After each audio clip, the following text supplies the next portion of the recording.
Hello everyone. मैं ना काफ़ी लोगों से मिलता हूँ। लोग ना काफ़ी कंफ्यूज रहते हैं, who is data fiduciary and who is data processor in DPDP act.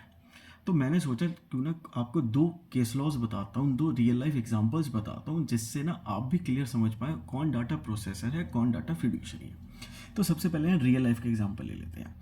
मैं कोई भी ऑर्डर प्लेस करता हूँ फूड डिलीवरी ऐप से, सच एज जोमेटो हो सकती है, स्विगी हो सकती है, एनी एल्स। ठीक है। सो मैंने अपनी इंफॉर्मेशन, मैं डाटा प्रिंसिपल हुआ, डाटा फिड्यूशरी हुई जोमेटो स्विगी। ठीक है। जोमेटो स्विगी के साथ कौन कौन जुड़ा हुआ है? एक रेस्टोरेंट जुड़ा हुआ है और एक पेमेंट एग्रीगेटर जुड़ा हुआ है। ये दोनों जो लोग हैं, जो पेमेंट एग्रीगेटर हो गया और रेस्टोरेंट हो गया, वो तो डाटा प्रोसेसर कहलाए जाएंगे, और डाटा फिड्यूशरी कहलाई जाएगी जोमेटो या स्विगी, जिसकी प्राइम रिस्पॉन्सिबिलिटी होती है डीपीडीपी एक्ट में। ठीक है। नेक्स्ट लेते हैं another example. Suppose Reliance organization ने हायर करा है केपीएमजी को एज अ ऑडिटर। ठीक है।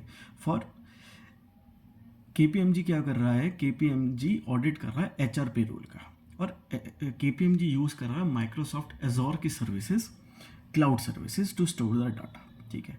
सो किसका डाटा है? डाटा किसने दिया है? डाटा पहली बात तो इंडिविजुअल्स का है। किसके पास है? रिलायंस के पास है। तो डाटा प्रिंसिपल्स हो गए हम इंडिविजुअल्स, रिलायंस होगी डाटा फिड्यूशरीज। ठीक है। अब रिलायंस ने किसको डाटा दिया? केपीएमजी को। केपीएमजी को डाटा दिया ऑडिट करने के लिए, वो कहलाया जाएगा प्रोसेसर। ठीक है। एंड केपीएमजी ने उस डाटा को क्लाउड पे स्टोर कर रखा, दैट वी कॉल्ड एज सब प्रोसेसर। सो हो सकता आपको समझ आया होगा दोनों एग्जाम्पल से डाटा फिड्यूशरी कौन है और डाटा प्रोसेसर कौन है।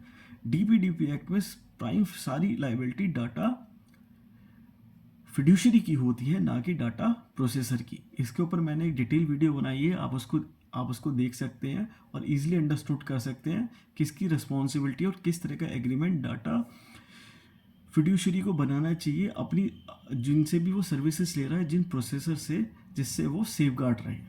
Thank you.